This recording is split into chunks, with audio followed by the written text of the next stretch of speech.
जय मसीह की दोस्तों, welcome to Azadi life, a word of encouragement by pastor दया।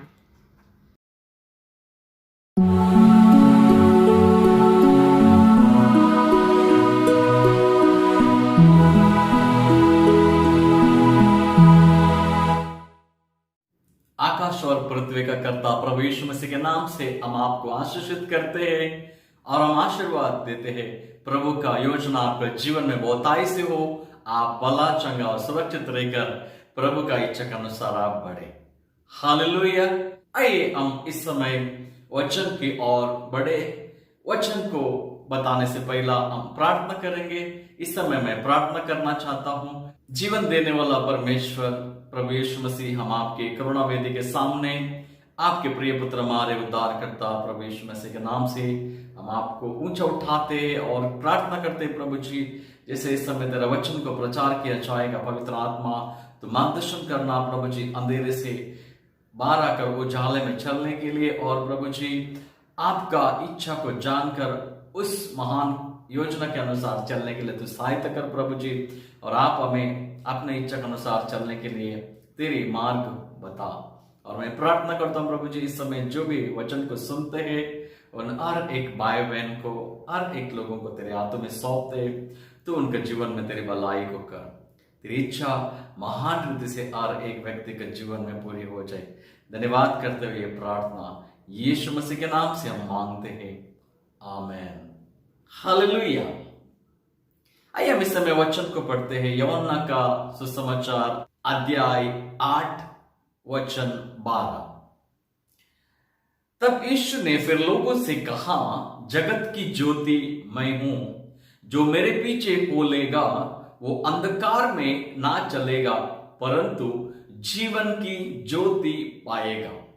मेरे प्रियजनों, यहां पर यीशु मसीह जीवन की ज्योति के बारे में बातें कर रहा है, और वो कहता है जो मेरा पीछे बोलेगा वो अंधकार में नहीं रहेगा परंतु वो जीवन का ज्योति पाएगा। और इस वचन को कहने से पहला वहां पर हम देखते हैं, उस घटनाओं को हम देखेंगे इस समय एक संक्षिप्त रूप में। मेरे प्रियजनों, अगर कोई व्यक्ति पाप में है, उसे बाहर आने के लिए किसी चीज का मदद की जरूरत है। कोई आदमी का जीवन में मान लीजिए वो खाई में गिरता है, उसे उठाने के लिए किसी न किसी चीज का जरूरत पड़ता है। उसी तरह जो व्यक्ति अंधकार में, यानी कि वो पाप का दुनिया में है, जिसका जीवन में कोई उजाला नहीं है, कोई आशा नहीं है, कोई आनंद नहीं है, जो खुशियां नहीं है, ऐसा व्यक्ति को ये यीशु मसीह यहां पर कहता है, जगत की ज्योति मैं हूं, जो मेरे पीछे बोलेगा वो अंधकार में ना रहेगा परंतु जीवन की ज्योति पाएगा।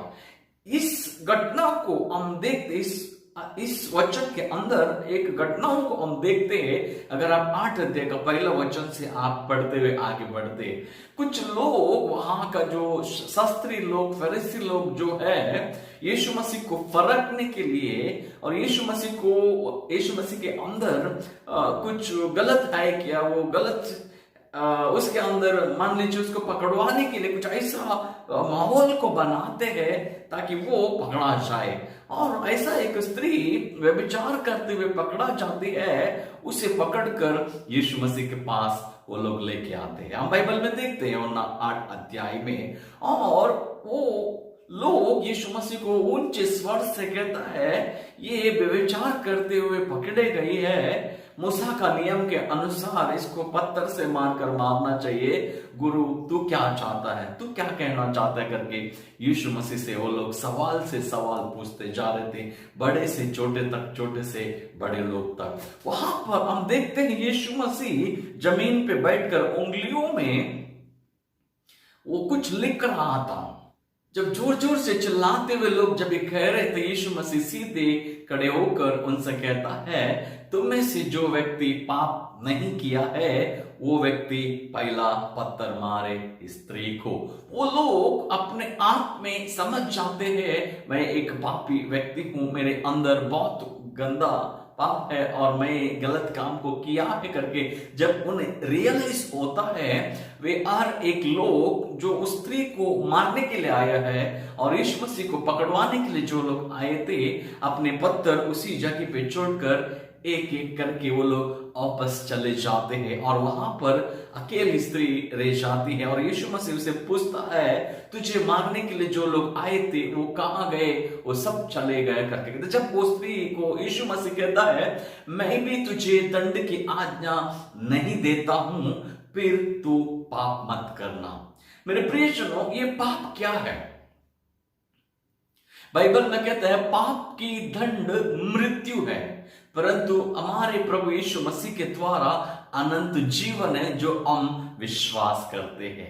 इसीलिए यूहन्ना 8 अध्याय का 12 वचन में यीशु मसीह कहता है, मैं जगत की ज्योति हूं, जो मेरे पीछे बोलेगा वो अंधकार में ना रहेगा। उस स्त्री को यीशु मसीह कहता है, मैं भी तुझे दंड की आज्ञा नहीं देता हूं, तो फिर पाप मत करना। इसका मतलब यीशु मसीह ने उसे पूरी तरह उसके पाप को क्षमा कर दिया और उसको चेतावनी दी, आगे से कभी भी तू ऐसी गलती को मत करना, ताकि तू जीवन की ओर चल।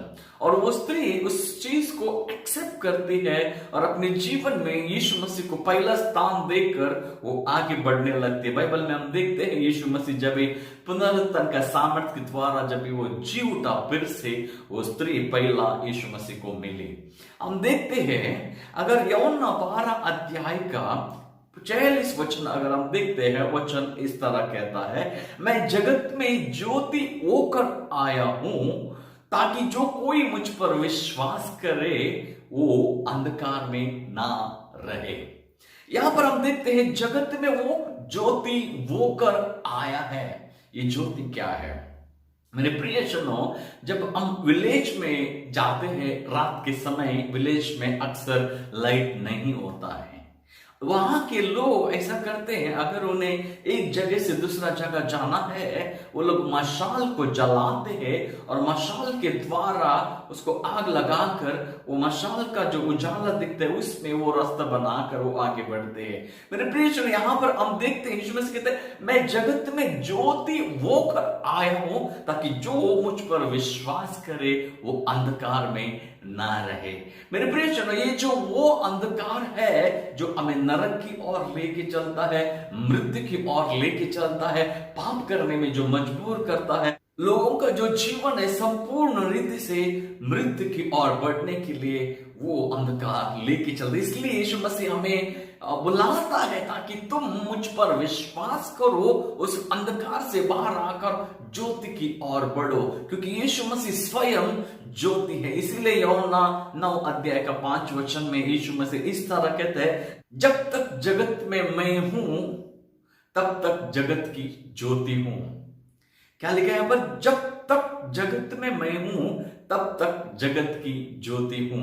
मेरे प्रियजनों, यीशु मसीह इस संसार में 2021 साल पहला आया और हमारे लिए सब कुछ काम किया जो हमें उद्धार में आने के लिए। अपने आप को उसने क्रूस पर भी दिया, अब हमारे लिए उसने कोड़े खाए, हमारे लिए उसने 3 किलो पर लटक गया, अपने लहू हमारे लिए बहाया, हमारे पापों को पूरी तरह अपने ऊपर उठा लेकर हमें पाप की जिंदगी से आजाद किया और स्वतंत्र किया। आज वो कहता है, जब तक मैं जगत में हूं जब तक जगत की ज्योति हूं। मेरे प्रियजनों, बाइबल बताता है यीशु मसीह फिर से आने वाला है हमें लेने के लिए। इसका मतलब इसके आने का समय निकट है, तो अपने आप को तैयारी करना है, क्योंकि यीशु मसीह जगत में आएगा तो हमें अपने साथ ले जाएगा। जो कोई भी अंधकार में है वो कभी ज्योति में नहीं आ पाएगी। इसीलिए वो यीशु मसीह बुलाता है ताकि उस अंधकार से तुम ज्योति की ओर आओ, ताकि तुम जीवन की ओर बढ़ने लगोगे। हालेलुया। यूहन्ना 14 अध्याय का अगर आप 6 वचन को पढ़ते हैं, यीशु मसीह वहां पर इस तरह कहते हैं, मैं ही मार्ग हूं, मैं ही सत्य हूं, मैं जीवन हूं, मेरे बिना कोई भी व्यक्ति पिता के पास नहीं जा सकता है। मेरे प्रियजनों, कितने अच्छे वचन है। हमें प्रभु यीशु मसीह अपने पास बुलाता है ताकि वो मार्ग है तो सत्य मार्ग में वो चलाना हमें जानता है। अगर वो सत्य है हमें सच्चाई में लेके जाएगा। हर प्रकार का जो बुराई है, झूठ है, परे है, उन सारी चीजों से आजाद कर कर सच्चाई में चलने के लिए वो हमें सहायता करेगा। अगर वो जीवन है, वो जीवन की और यानी कि परिपूर्णता का जीवन, एक अनंत काल का जीवन, एक एबंडेंट लाइफ का जीवन चलने के लिए हमें सहायता करेगा। वो जीवन है, वो सत्य है, वो मार्ग है। मेरे प्रियजनों, जब हम उसके राह पर चलते हैं, उसके मार्ग में चलते हैं, हमें उस अंधकार में वो नहीं चलने देगा, ज्योति की ओर बढ़ने देगा। जब हम सत्य में चलते हैं, वो सच्चाई हमें हर प्रकार का बंधन से छुड़ाएगा, स्वतंत्र कराएगा, जीवन की ओर लेके जाएगा। और जब हम जीवन में बढ़ते हैं, वो जीवन हमें हर प्रकार में स्वतंत्रता, परिपूर्णता, भलाई और उसकी आजादी में लेके जाएगा। मेरे प्रियजनों, वो हमारा दीपक को जलाने वाला परमेश्वर है, हमें ज्योति की ओर लेके चलने वाला परमेश्वर है। शायद आपका जीवन में कोई आशा नहीं होएगा, आप निराशा में होंगे, दुख दर्द होंगे, हो सकता है बीमार अवस्था में रहेंगे, कठिनाई में रहेंगे, तरह तरह का व्याधि में रहेंगे। चाहे कुछ भी परेशानी क्यों ना हो, वो प्रभु यीशु मसीह आपको ज्योति की ओर चलने के लिए वो आपको अपने पास बुलाता है। आप अपने हृदय को उसकी ओर लाइए, उस पर विश्वास कीजिए और देखिएगा आपके जीवन में कैसी स्वतंत्रता प्रभु यीशु मसीह के द्वारा आता है। आइए हम इस समय प्रार्थना करेंगे। आप इस प्रार्थना को मेरे पीछे बोल सकते हैं। अगर आप इस वचन को पहले बार सुन रहे, आप इस प्रार्थना को मेरे पीछे बोलिएगा ताकि प्रभु यीशु मसीह आपके जीवन में सच्चा ज्योति को प्रकाशित करे, ताकि आप सही मार्गदर्शन में बढ़े। इस प्रार्थना को आप मेरे पीछे बोलिएगा। प्रभु यीशु मसीह, मैं एक पापी हूं, मेरे पाप निरंतर मेरे आंखों के सामने हैं। मैंने अब तक जो भी किया है प्रभु, वो आपके विरुद्ध ही किया है। मैं क्षमा मांगता हूं। जन्म से लेकर अब तक जो कुछ भी प्रभु जी मैंने किया, वो सारी चीज अच्छे और बुरे मैं आपके सामने कबूल करता हूं। और प्रभु जी, मैं आज से मेरे जीवन में निर्णय लेता हूं, आप मेरा जीवन का तारणहार है। यीशु मसीह, मैं वादा करता हूं आपसे, आपकी इच्छा के अनुसार मैं चलूंगा। धन्यवाद के द्वारा ये प्रार्थना आप मुझे छुड़ाया है, नई जिंदगी दिया है और नए मार्ग पे लेके चल रहे, इसलिए धन्यवाद देते हुए यीशु मसीह के नाम से मांगता हूं, आमीन, हालेलुया। इस समय मैं प्रार्थना करना चाहता, जो भी है, अगर आप बीमार है, परेशानी है, नौकरी नहीं है, कोई भी समस्या क्यों ना हो, मैं प्रार्थना कर रहा हूं इस समय। आप विश्वास कीजिएगा, यीशु मसीह से एक्सपेक्ट कीजिएगा, वो आपको देगा। प्यारे पिता, मैं इस समय प्रार्थना करता हूं, तेरा वचन कहते हैं तो जगत की ज्योति है, जो कोई भी तुझ पर विश्वास करते हैं वो अंधकार में नहीं रहेगा परंतु जीवन की ज्योति की ओर बढ़ेगा। पवित्र आत्मा, मैं इस समय आपका मार्गदर्शन को मांगता हूं। जितने भी लोग प्रभु जी तेरा वचन को सुन रहे, उन हर एक परिवार में तेरा स्वतंत्रता, तेरी परिपूर्णता, तेरी आजादी उतारने के लिए हम प्रार्थना करते हैं। पवित्र आत्मा का मार्गदर्शन संपूर्ण रीति से हर एक परिवार में पूरी तरह होने के लिए हम प्रार्थना करते हैं। हर प्रकार का बीमारी को, हर प्रकार का दरिद्रता को, हर प्रकार का गरीबी को, हर प्रकार का बंधन को, हर प्रकार का शैतान की योजना को, जो लोगों को मूर्खता की ओर और नफरत करने में जो मजबूर करते हैं, ऐसी सारे शैतान की योजना से छुटकारा दे, स्वतंत्र कर और संपूर्ण आजादी में चलने के लिए सहायता कर। उसी तरह मैं प्रार्थना करता हूं, जो जवान लोग हैं प्रभु जी, जो पाप की ओर अपने कदम को बढ़ा रहे, उन्हें प्रभु जी जीवन की ओर आने के लिए सहायता कर। उनके मन में, उनके हृदय में परमेश्वर का भय और परमेश्वर का शांति, परमेश्वर का प्रेम सर्वदा होकर सच्चाई में चलने के लिए सहायता कर। मैं धन्यवाद करता हूं पिता परमेश्वर, हर एक लोगों को तू आशीषित कर, फलवंत बना, संपूर्ण तेरे मार्गदर्शन में चला। जो भी तू चाहता है वो उनके जीवन में कार्य हो। संभाल और अगुवाई कर और मार्गदर्शन कर। यीशु मसीह के महान और सामर्थ्य और अभिषेकित नाम से मांगता हूं, आमीन। आशा करते इस वचन के द्वारा प्रभु ने आपको आशीषित किया है, आप भला चंगा है आपका कोई टेस्टमनी है, आप azadilife@gmail.com के द्वारा आप हमें मेल कर सकते हैं। और इस वचन को आप सुनिएगा, औरों को फॉरवर्ड कीजिएगा, ताकि परमेश्वर आपको आशीषित करे और प्रभु के कार्य आपका जीवन में बहुत आए। सब गॉड ब्लेस यू।